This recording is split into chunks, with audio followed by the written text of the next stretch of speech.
Hey y'all, I don't know if you saw or not my pictures of all these peaches that I have. I got some beautiful peaches from the peach truck. And so I kind of asked your opinion on what we should do with them, and I got such great suggestions.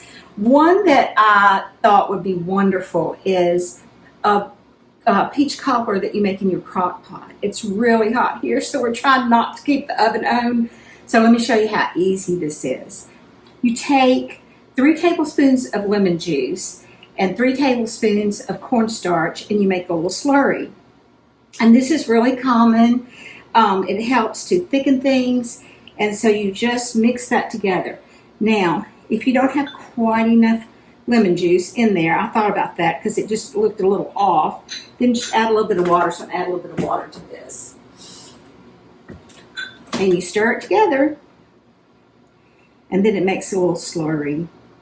And what this will do is, as your peaches are cooking, it will thicken it, and it'll thicken all those juices that release. And so anyway, it just makes it a little bit nicer to have a cobbler that has a filling that has some kind of syrup to it. So that's what this does. And I've got 8 cups of peaches. Now, for me, that was 8 peaches.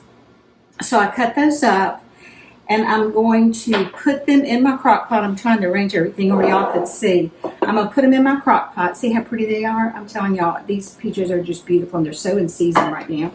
So a lot of people said you should just put some up for the winter, and I'm probably going to do that as well because we love peaches. So here they are in my crock pot, and I'm going to add some sugar.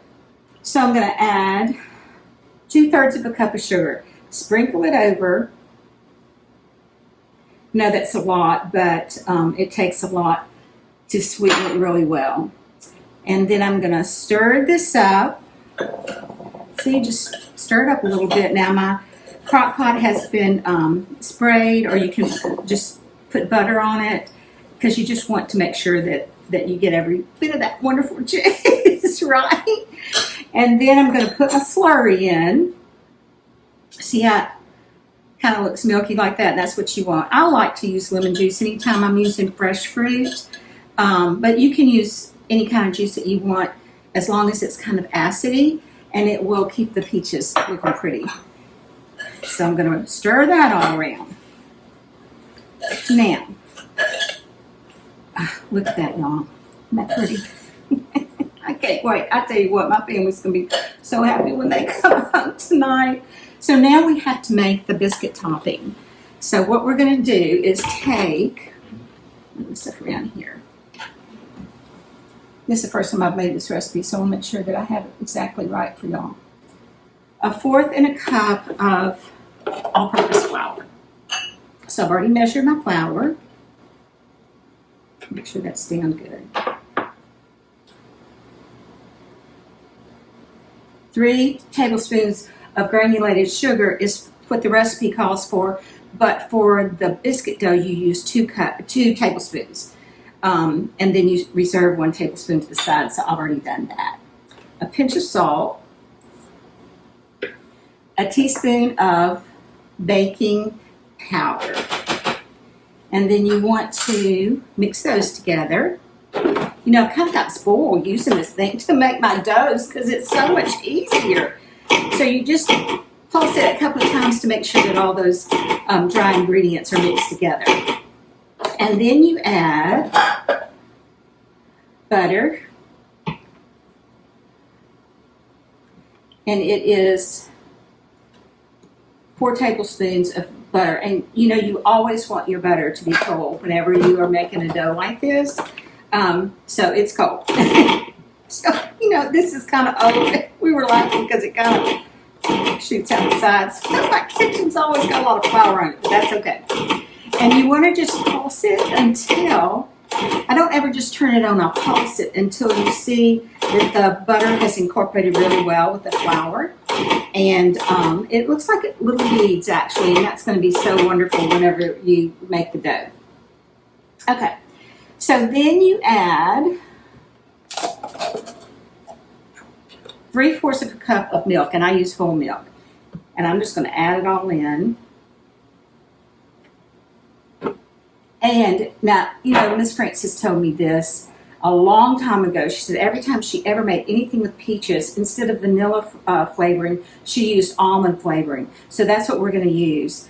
And you use a half a teaspoon of almond flavoring. Now, almond flavoring is super strong. So, no, we love it. So, it's okay. But just make sure that you don't overdo it or it'll take over the dish. So, now I'm going to mix this until it forms a nice dough.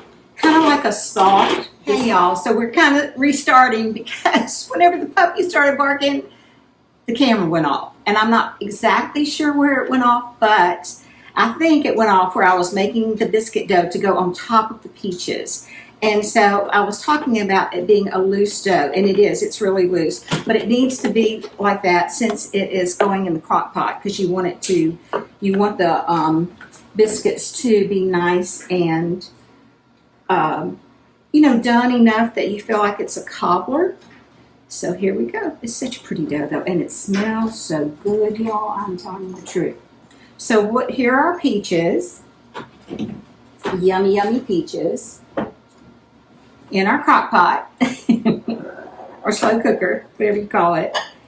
And I'm just going to spoon the biscuit dough on top. Little bit by little bit. You want it to kind of cover if you can. And so that we like for every bite of cobbler to have a bite of fruit, for sure. And a bite of the crust. So here we go. And actually just this small amount of time, the peaches have already started making their syrup. Remember I told you that the cornstarch and water will help them make the syrup.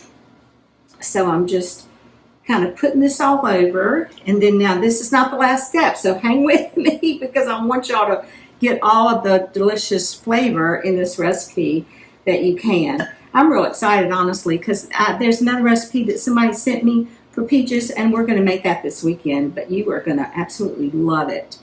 So I'm excited about that. And honestly, we eat these peaches just plain. They're so good like that. Someone told me that my little friend Casey, told me that they just sliced them and put them in a cereal bowl and put cream on them, a little bit of sugar and cream, and I thought, I bet that is really good too. So here's the dough. And then here is our tablespoon of reserve sugar. Remember I told you that we had 3 tablespoons of sugar. We used 2 in the dough. And then we're going to put 1/4 of a teaspoon of ground cinnamon and 1/4 of a teaspoon of ginger. Can y'all hear Nico? He's in there playing with his Play-Doh. He loves Play-Doh. Tried to get him to come in here, but he wanted to go ahead and play with his Play-Doh. Okay, so here's the mix. And I like the fact that you put cinnamon and ginger. So you sprinkle it over the dough. Oh my gosh, y'all, this smells so good. It's going to make my whole kitchen smell good all afternoon long. So here you go. This is the way it looks before it cooks. So I'm fixing to plug it in. I'll put it on high for 4 hours, and then I'll show you what your peach cobbler in your slow cooker looks like and how easy this is to make. It didn't take any time at all, so I think you're going to love it. Bon appetit. Okay, y'all, here is this yummy cobbler. It's been 4 hours cooking on high. It is ready and beautiful. So you can hear Nico singing along. We're going to serve it with some of that ice cream that we made the other day. Oh my gosh, I wish y'all could smell this. It is so yummy with that cinnamon and ginger. I think you're going to love it. Bon appetit. How would you like to become a VIP member of Miss Dana's Kitchen? Miss Dana is now on Patreon. By joining Miss Dana's Kitchen on Patreon, you will get early access to videos, a special tips and tricks video, Miss Dana's Kitchen merchandise, emails delivered directly to your inbox, and much more. There are several membership tiers to choose from, starting at just $5 a month. Miss Dana would love to connect with you. Visit patreon.com/Miss Dana's Kitchen for more information.